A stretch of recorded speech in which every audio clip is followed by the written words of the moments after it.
여러분 안녕하십니까. 6월 21일 북민전TV의 최종훈입니다. 오늘 시간에는 대북방송 주파수 의도적으로 낮춘 9개 방송사라는 내용으로 말씀드리려고 합니다.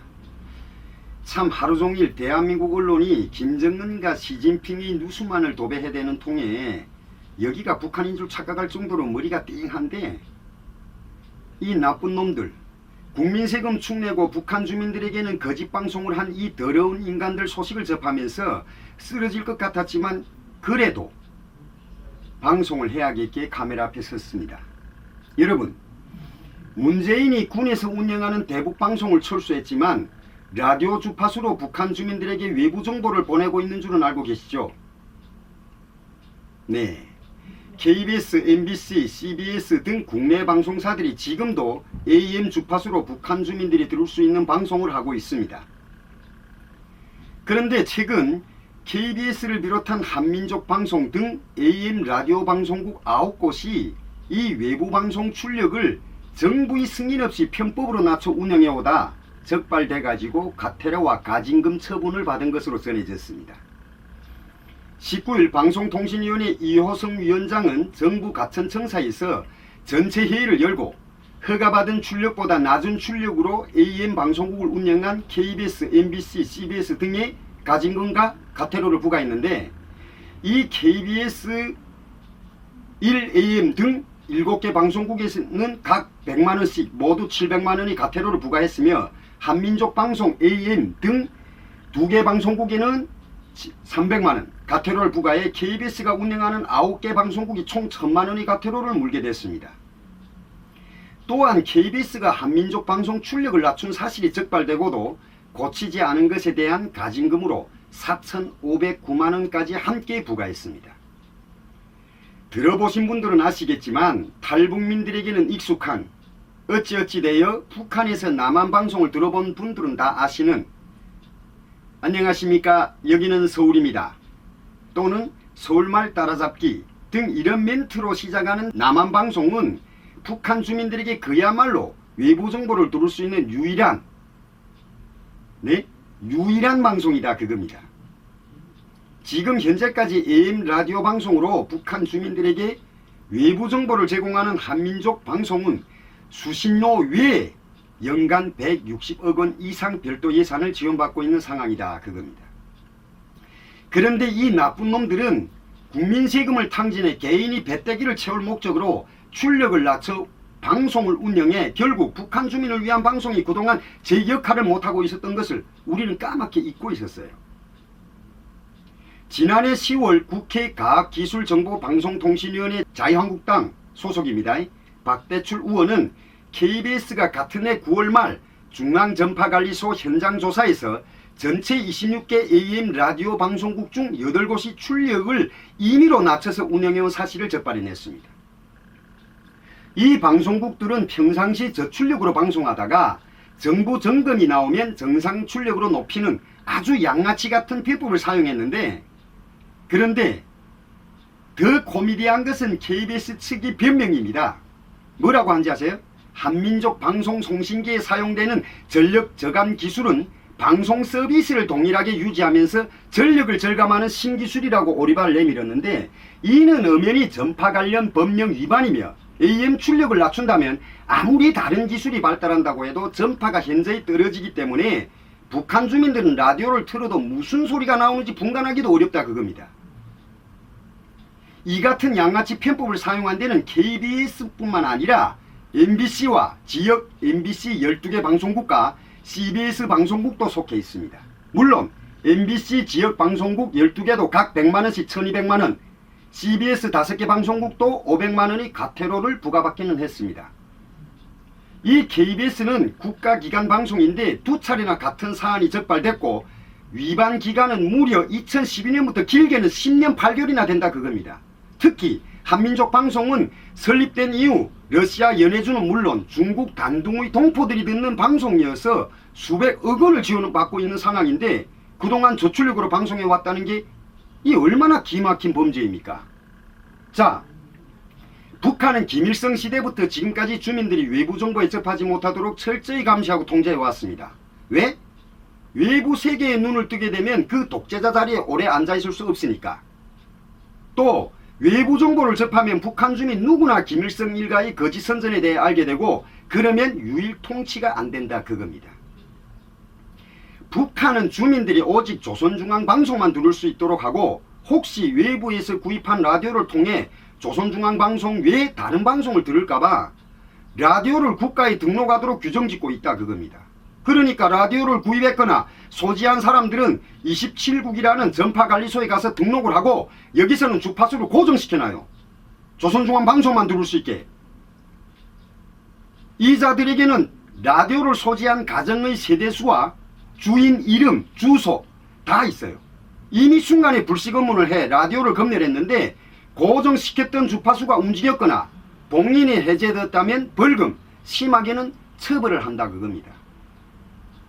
그러나 외부 정보에 갈망하는 북한 주민들은 수단과 방법을 가리지 않고 외부 라디오를 듣습니다. 왜? 궁금하니까. 자기네만 이렇게 사는 줄 알고 외부는 어떻게 사는지 궁금하니까. 그래서 그 라디오를 통해 남한을 알게 되고 남한을 동경하게 되면 김씨 정권에 대한 불만이 생기게 되고 그래서 탈북도 한다 그겁니다. 때문에 북한 독재자들이 가장 민감하고 예민하게 다뤄오는 문제가 라디오와 대북방송, 외부정보 유입이다 그겁니다. 북한은 남한과 조금 관계가 좋아지거나 대화를 하게 되면 제일 먼저 요구하는 것이 뭡니까? 대북방송, 대북비라 중지 아닙니까? 그래서 노무현 정부 때 군이 운영하는 심리전 방송을 중지시켜 2004년 탈북자들 중 자유북한방송이라는 민간방송국을 최초로 만들어 지금껏 북한의 외부 소식을 전하는 김성민 대표도 있습니다. 자, 자유북한 방송에 대해 간단히 소개하고 넘어가겠습니다. 2004년 인터넷 방송으로 시작해 2005년 12월부터 단파방송을 송출해왔고 탈북자들을 중심으로 북한 체제에 대한 비판적 내용을 담고 있다 그겁니다. 이 자유북한 방송은 2005년 30분으로 시작된 방송이 지금 현재는 5시간으로 늘어났으며 탈북자들이 운영하고 방송을 진행하기 때문에 북한 주민들에게 스스럼 없이 다가갈 수 있다는 장점이 있다 그거예요. 현재 자유북한 방송의 주요 프로그램으로는 탈북 군인들이 인터뷰로 구성된 인민군 24시, 또 일본 정부의 납치 문제 해설, 인권기록 보존소에서 제공하는 자료를 바탕으로 북한이 인권 문제를 고발하는 북한 인권 이야기, 숫자로 보는 남조선 이야기, 북조선 날씨 등 이런 게 있어요. 이 외에도 국민통일방송, 미국의 자유아시아 방송 RFA 되겠습니다. 미국의 소리방송 VOA, 한국의 KBS 한민족방송 등 여러 라디오 방송국들이 지금도 외부 정보를 들여보내고 있다 그거예요.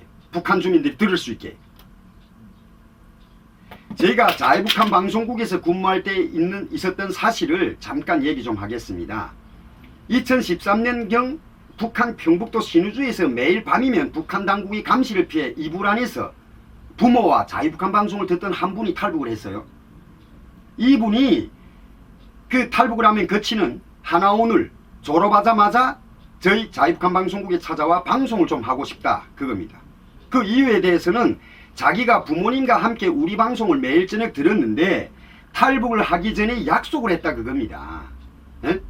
남조선의 무사히 가면 그 방송국에 찾아가 방송을 할 테니 내 목소리를 들으면 무사히 갔다고 생각하고 걱정하지 마시라고.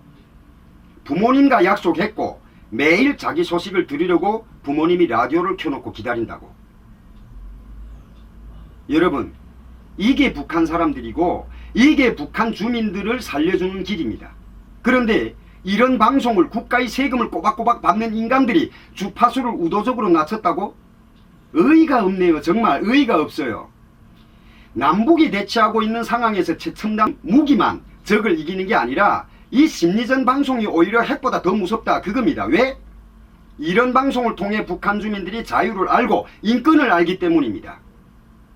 그래서 박근혜 대통령께서 2015년 8월 4일 오전 서부전선 비무장지대 DMZ에서 북한이 설치한 목함 지뢰로 우리 장병 2명이 중상을 입자 바로 8월 10일 대북 학생기 방송을 재개하도록 명령하지 않았습니까?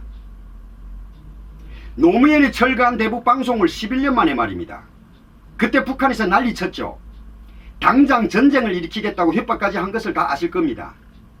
그것은 그 방송으로 하여 군이 흔들리고 그 방송으로 하여 북한 군들이 한국으로 넘어오는 것이 현실이기 때문입니다. 현실. 핵을 가지고 있다던 김정은 정권이 대북방송을 핵보다 더 무섭게 여기기 때문에 미국에서 최첨단 비행기를 가지고 오든 사드를 가지고 오든 그보다 더 민감하게 발악하는 것이 대북방송이다 그거예요. 그런데 어떻게 됐습니까? 문재인이 지난 4월 27일 남북회담을 한 이후 바로 3일 있다가 5월 1일 전 전선지대 군 대북학성기를 철거한 거 아닙니까?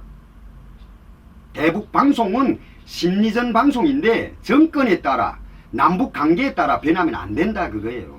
왜? 어차피 이 방송은 북한 군과 북한 주민을 상대로 하는 방송이지 김일성, 김정일, 김정은 일가가 들으라고 하는 방송이 아니기 때문입니다. 그런데 회담 한 번 했다고 수백억 원 들여서 방송을 철거한다?